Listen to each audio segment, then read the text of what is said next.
Čekoslovaky. A máme aktuálne 1% Trest na Andoru. 0%. No aktuálne nemáme žiadnu aplikáciu, cez ktorú sme to vedeli nabiť. Tesla má dosť výhod, ale aj dosť nevýhod. Že máme jednu z najväčších marketingových agentúr. Potřebujeme vyhaslit nějaký hotel, kde bychom se mohli vykoupat.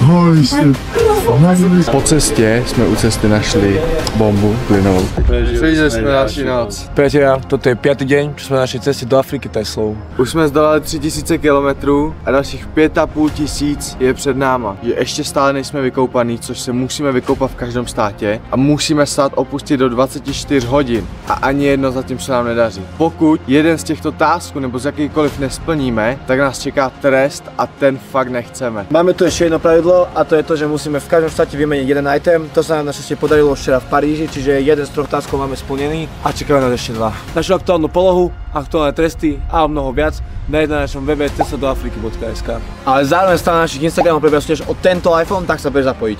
Co se nám stalo včera? Včera jsme dojeli do Paříže. Paříž musím říct, že velký zklamání. Jedno z najhorších miest, v ktorom som kedy bol. Jasné, ocenili sme asi veľkosť tej Eiffelovej veže. Zároveň sme chceli smerovať ku Louvru, chceli sme si spestriť celý náš parížský zážitok, ale bohužiaľ počas nám to absolútne nedovoľovalo, keďže neskutočne lialo, celú KPZ-ku nám zmočilo, takže sme to museli otočiť ku autu a tým pádom sme sa rozhodli, aby to bolo fair, tak sme nechali náhodného okolidovceho vylosovať trest. Potom, co jsme se pokusili splnit trest, jsme sedli do auta a jeli 4 hodiny směr Andora. Máme to 6 hodín na hranici s Andorou a na opustenie štátu máme iba 4,5 hodiny a zároveň sa musíme ešte okúpať. Takže teraz vzniká otázka. Trest budeme mať tak. To, že krajinu opustiť nestíhame, je asi pravdepodobne 100%, takže sa aspoň okúpeme, nech nemáme 2 tresty, ale iba jeden. Tak proste k***ome.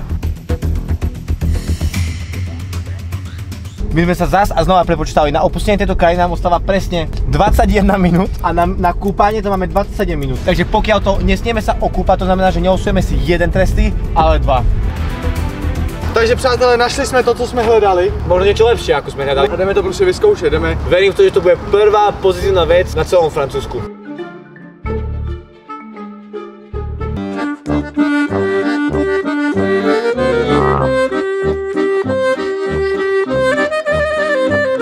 Na to, kámo, jdeme na to. Czechoslovaky. It's for you too? And you give something for us. I give you something. Yeah, go through it. Ukáž, ty choď. To moje na nabíjačke. But this project, it's for Slovak television. On YouTube is like, fuj do p***.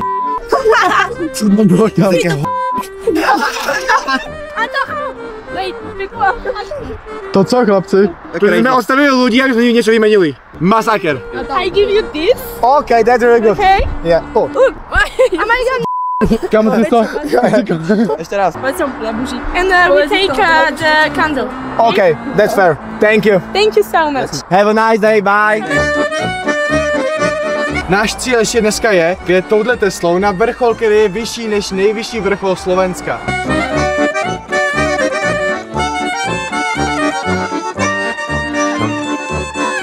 Dostávame sa do veľmi zaujímavej situácie, keď chceme vyzať na úplný vrch Pyrenejí na Tesle a máme aktuálne 1%, priatelia.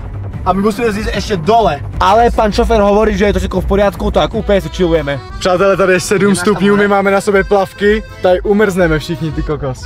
Jdeme out? Jdeme out. Kámo, však tu je. Holy, okej, jdeme se oblic. Andora! Jsme z Francie, díky bohu. Takže priatelia, na opustenie Francúzska sa dali 24 hodín. Prešli sme to o 5 hodín a 5 minút presne, čiže máme 24 hodín na to, aby sme opustili Andoru. Ďalšia milá povinnosť, ktorá nás čaká, odhazujem druhú rukavicu a to je Honza, otoč sa mi chrbtom, prosím ťa. No, co se nám stalo ve Francii? Bohužel jsme ji nestihli opustit. To znamená, Že sme si losovali trest, lebo stále netušíme, aký nás čaká trest. Poprosíme šarmantnú asistentku, aby to vytiahla z vrecka. Ešte predtým je tam veľa p***. Takže Trest na Andoru je... chceš si založiť firmu, živnosť alebo hľadať vhodné virtuálne sídlo? S týmto všetkým nám pomáhali chalani z firmy Vaše sídlo. A navyše sme pre vás dohodli zľavový kód TRIP10, ktorý keď zadaš pri objednávke, získáš 10% zľavu. pokud řešíš jednu z těchto věcí, v popise najdeš web, kde můžeš kontaktovat kluky a oni ti úplně se vším pomůžou. Trest kód podľa místních. Dobre, ja to poviem asi takto. Predtým ako sme išli na trip, Honza nevedel, že existuje Andora ako štát. Takže to znamená prvá vec, minus. Ja osobne som vedel, ale neviem, aká je tu kultúra. Nemyslím si úplne, že tu má nejaký tradičný market, ale o toho sme tu. Aby jsme to zjistili, prozkoumali, oblíkli se a v tom outfitu byli až do konce a překročili hranice do Španělska. Gameplan. Potřebujeme sehnat tradiční oblečení kvůli trestu, potřebujeme ochutnat tradiční jídlo, potřebujeme se tu vykoupat a vyměnit item. Kdo sleduje naše videa a neví, tak po celou dobu našeho road tripu probíhá soutěž o tenhle iPhone 16. Takže jestli by si ho chtěl, běž na naše Instagramy. Nahoře je připnutý příspěvek, kde právě soutěž probíhá, takže jestli ho chceš, takže i ty ho můžeš vyhrát.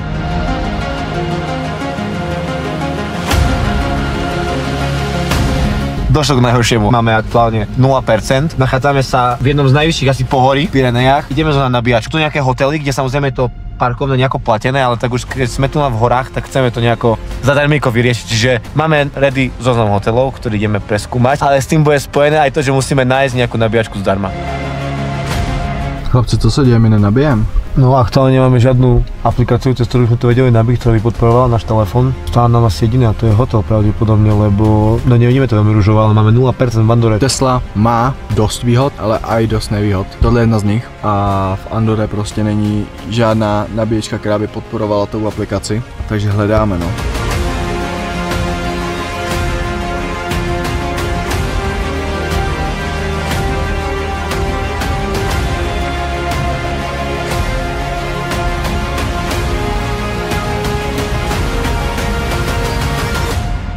Takže se nám povedlo zapojit Teslu a teď gameplan. Potřebujeme vyhaslit nějaký hotel, kde bychom se mohli vykoupat, protože už jsme se strašně dlouho nekoupali v teplé vodě a už by to fakt chtělo, takže tak jdeme, uvidíme, co ty hotely nám dají. We just have 2 jacuzzis, a sauna. By 24 hours. And then in each country. Let's go, thank you. První hotel, chlapci, první hotel. Máme to. Holy shit. What the hell? 2 minut, vaši. Chlapci, ideme na to?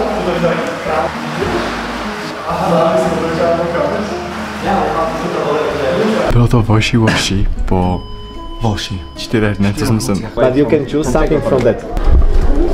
That's okay. Have a nice day. Yeah. Bye. Have a nice evening. Thank you, bye. Za reklamní video prostě. Natočíme B-roll. Natočíme. Áno, Ale klidně i s tím jejich, ať to odprezentuje ten hotel. Áno, áno. Profesionál prostě. Že máme jednu z najväčších marketingových agentúr. Na Slovensku, áno. Jdeme na to, kámo, poďme. Ideme na to. Další hotel. Ďalšia challenge. How can I help you? First of all, But here I can help you with that. we have a question. Maybe tomorrow early morning come again and ask. Thank you so much for everything. No, we don't have reservation.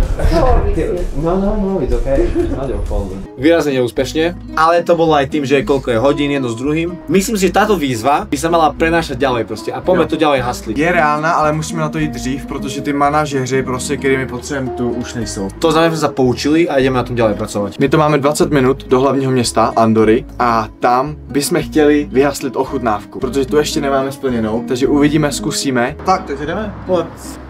Aktuálne by sme chceli 3 veci. Nájsť nabíjačku, na ktorej sa môžeme nabiť, nejaké jedlo, ktoré si chceme uvariť. A to jedlo nám blokuje to, že nemáme plynovú bombu, lebo chceme vám spraviť ešte rýchlu cooking show večernú. Ako na plynovom sporáku si niekde navaríme cestoviny, ktoré nosíme už zo Slovenska. My nemáme ani vodu na to, aby jsme si udělali ty těstoviny.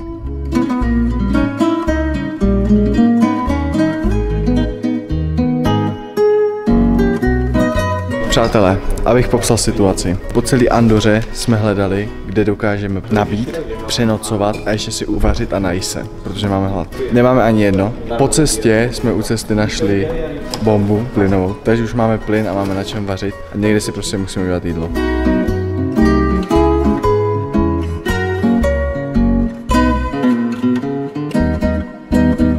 Za mňa Andora top 3 jednoznačne, čo sa týka miest, ktorých sme boli, ale tu nikto nie je. Tu sú totálne prázdne ulice, Andora mesto duchov.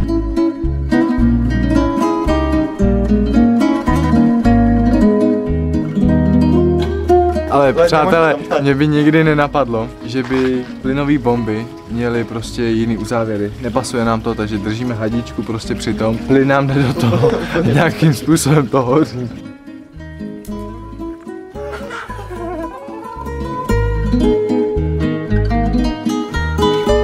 Píchaňané cestovinky uvarené v živnej vode. To je jedno z najviac nechutných špaget, ktorý som kedy videl. Chceli by sme strašne poďakovať všetkým sponzorom, vďaka ktorým celú tú cestu možno prežijeme. Ďakujeme vám krásne. Díky těmto lidem a sponzorům jsme mohli absolvovat tu celou cestu, zažívat takovéhle zážitky a předávat to vám, divákům. Chceli by sme poďakovať firme Artstop, ktorá na celé Slovensko a Česko prináša unikátne dekoratívne panely, ktoré úplne že vylepšujú všetky domácnosti, interiéry či exteriéry. Takže pokiaľ aj vy máte záujem, aby váš interiér vyzeral takto alebo takto, tak určite choďte na web dekoratívnepanely.sk a o všetko sa už vám postarajú. Pomôžu vám od návrhu, od inštalácie až po samotnú finalizáciu. Odkaz na web najdete dole v popisku. Druhý z našich partnerů, který nám pomohl tento trip uskutečnit, je firma Selex a Kristián. Kristianovi a celému týmu patrí obrovská vďaka za prístup, ktorý do celej tejto série priniesli. Zabývají se přeprodejem lístku i samotným učením, jak tady v tom biznisu se pohybovat. Takže jestli tě toto zajímá, jestli tě zajímá online podnikání, určitě mrkni na jejich web, napiš Kristiánovi a oni ti s tím pomůžou nebo tě to i dokonce naučí. Tak dole v popisku nájdeš odkaz na ich web a tam sú všetky kompletné informácie, ktoré potrebuješ. Taktiež by sme chceli poďakovať firme Vaše sídlo, ktorá počas celého našeho tripu sa nám stará o všetku poštu a o všetku úradnú dokumentáciu, ktorú my sami by sme neboli schopní riešiť. A pokiaľ máš aj ty v sebe taký chtít, že by si chcel začať podnikať, niečomu sa venovať, tak 100% chod za Vašim sídlom a oni ti so všetkým poradia, či už so založením SROčky, živnosti alebo práve týmto virtuálnym sídlom. Nám samotným to hrozně pomohlo. Dole pod videem najdeš odkaz, takže klukům klidně napiš a oni ti se vším strašně rádi pomůžou. A navyše pokiaľ použiješ záložný kód TRIP10, tak máš všetko o 10% lacnejšie. Zároveň i děkujeme luxusnímu ubytování Duškova vila, který nám vlastně poskytli přespání v druhém díle. Bola to obrovská pomoc, keďže sme mali za sebou veľmi náročnú cestu, tak im týmto ešte raz veľmi ďakujeme a strašne sa tam opäť vrátime. To jestli se vám ubytování líbilo, podívejte se dolů na odkaz a můžete si i vy to vyzkoušet. A v neposlednom rade by sme chceli poďakovať Chate Pieniny, ktorá nám pripravila extrémne zaujímavý program v celých Pieninách. Mohli sme aj práve Honzovi ukázať tie krásy tých Pienin a zároveň nám poskytli taktiež perfektné ubytovanie v prvej časti. Jestli by si ty chtěl vyzkoušet krásu Pienin, tak určitě mrkni dolů na odkaz a rezervuj si své ubytování. A jednoznačne Chate Pieniny. A na závěr, priatelia, to posledné a nemenej dôležité, naša agentúra. Díky ní vlastně tady taky můžeme cestovat, díky ní to můžeme dokumentovat a i předávat vám jako divákům. Díky našemu týmu, kterému moc děkujeme, že to s náma strpí celý tady ten road trip. Tak im patrí obrovský obdiv, keďže je to naozaj náročné, sú to dlhé noci práce a aj vďaka ním celá táto séria vychádza na čas a všetko je v takej kvalite, ako by sme strašne chceli. Takže ďakujeme ešte raz. A děkujeme moc všem, kdo se na tomto road tripu podílel. A zároveň ďakujeme aj vám všetkým, ktorí tieto videá sledujete. Extrémně si to vážime. Tento road trip je pro nás splněný sen a jestli to baví, budeme moc rádi za každý komentář, radu, like a nebo odber. Přesně tak. Vidíme se u dalšího videa. Čau. Víc.